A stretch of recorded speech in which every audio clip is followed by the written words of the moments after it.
So it is time now for this week's Royals Report. Prince Harry is opening up about his life in the royal family. The Duke of Sussex condemned his father's parenting style on a podcast, saying that he was caught in a cycle of, quote, pain and suffering.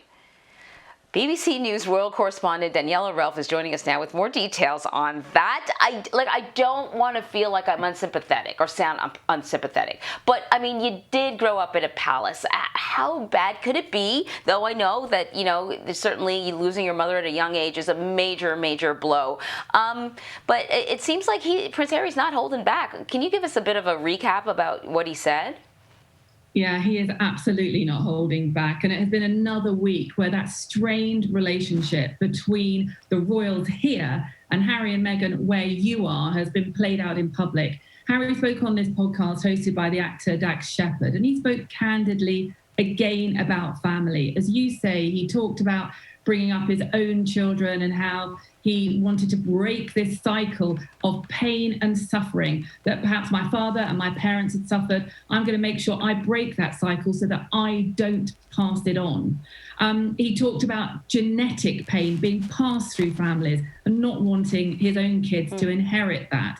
So, he was really candid. He also spoke, as you've said already, about being in the royal family. He said that was like being in the movie The Truman Show and living in a zoo. So no holding back from Harry. And again, how do we unpick this?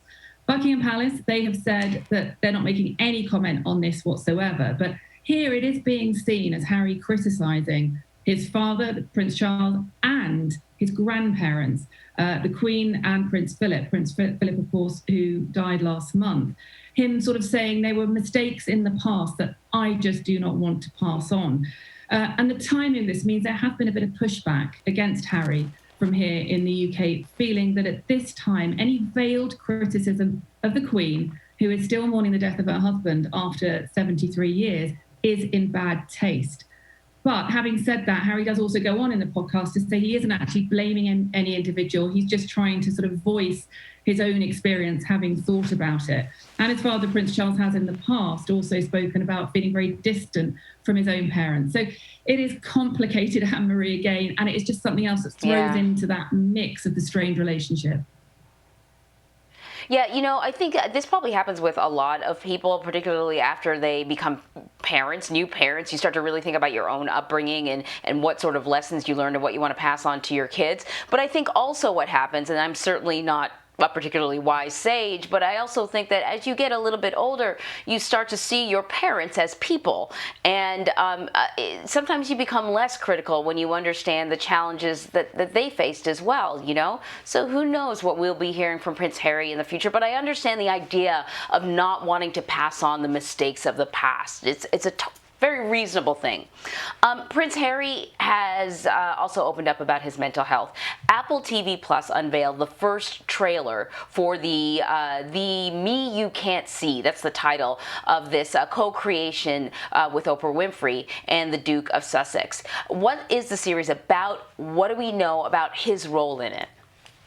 Yeah, this series has been in the pipeline for a while now between Harry and Oprah Winfrey. It is a series about the challenges of mental health and how you deal with it. Harry and Oprah are both contributors to this program and its executive producers. And bar the big Oprah interview, this is probably Harry's most high-profile project since stepping back from the royal family. We just had a taster of it so far, just a promo, a trailer of just under 3 minutes. But there is one segment in it that really does catch your eye. It's footage that we have all seen, that terrible footage of Harry as a 12-year-old boy walking behind his mother's coffin on the day of her funeral. And as that is played out, there is a voice that goes over it from a female contributor to the program saying, treating people with dignity is the first act. And I think that gives us a hint that perhaps during this series, Harry is going to open up again about that period of his life, about losing his mother and how that made him feel. He has already said that he doesn't believe he should have been made to walk behind his mother's coffin that day, and it has been damaging. He also goes on in his trailer to talk more broadly about seeking help for mental health, having the courage to deal with your problems and viewing that as a strength. So I think we'll hear more from him around this area when the programme goes live later in the week. Yeah, I think it's going to be a series that'll make a difference in some people's lives for sure. Daniela, I hope to talk to you about the Queen and her Platinum Jubilee next year, but we're running out of time, so maybe another day. Daniela Relph, thank you very much.